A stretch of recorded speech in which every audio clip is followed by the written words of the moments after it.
Alright folks, Benjamin here. I'm going to educate you on how to calculate the velocity factor of coax. Now why would you want to do that?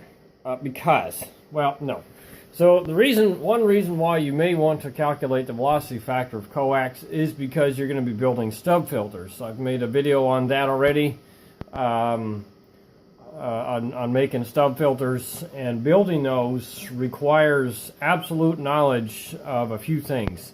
First things first is you have to know the velocity factor of the coax.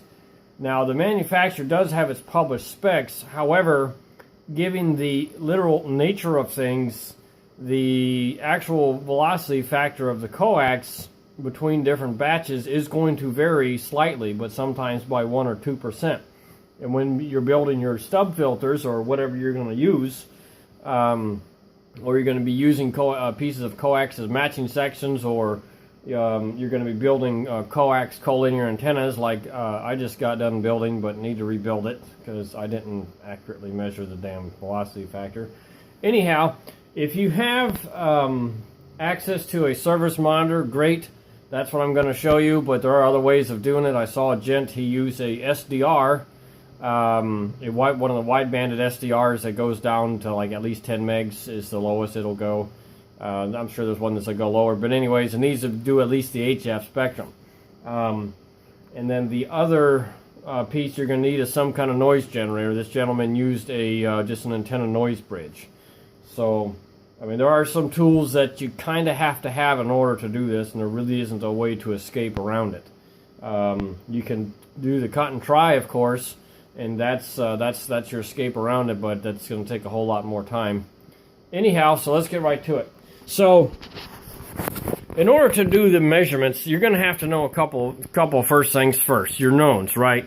You're going to have to know the length of coax, which in this case, the coax was 127 inches long measured, okay? That was stretching the coax out on the floor with a tape measure and holding it down and accurately measuring it, and tenths of an inch make a difference, okay? So that's known, okay? Then you also have to know the quarter wavelength in free space calculation, which the average consensus is 246. At least that's what I see in some of the technical manuals I have. So they're a lot more smarter than me, so I'm going to do that. So 246 over frequency in megahertz will yield the free space length in feet. Okay, decimal feet. So all right. So this piece of coax here, this wannabe LMR 400, it's just made by all Telecon, whoever the hell that is. Oh, they call it CA 400, whatever. Anyway, so on your service monitor here, wherever you see that dip, that's where it's going to be. Wherever you see that notch there, that is where it's going to be the actual measured frequency of the notch. Okay, you want to keep that in mind.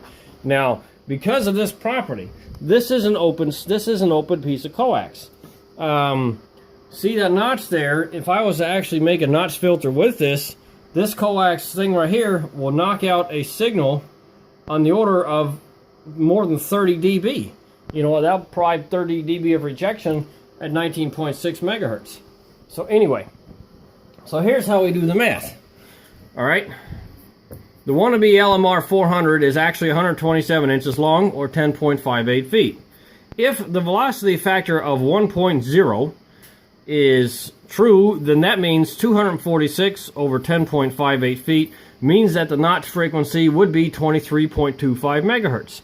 Well, in the real world, velocity factor does not equal 1, so there we take 246, which is a known, divided by the measurement, 19.6 megahertz, remember that's the frequency found, equals 12.55 feet, or 150.61 inches.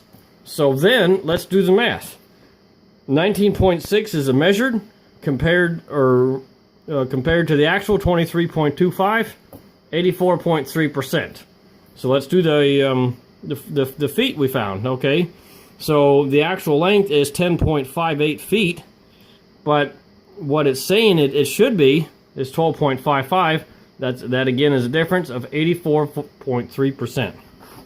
I just saw someone do this. I found a link that someone described it. I sat there and scratched my head and started writing some numbers down, and then I tried it for myself. So the setup is very simple. Just use some arbitrary lengths of jumpers from your service monitor there. A T. Don't use a Chinese T. They have serious impedance problems and they're just shit. So use a real T that's made by someone that's actually got their name on it, because they have a reputation to uphold.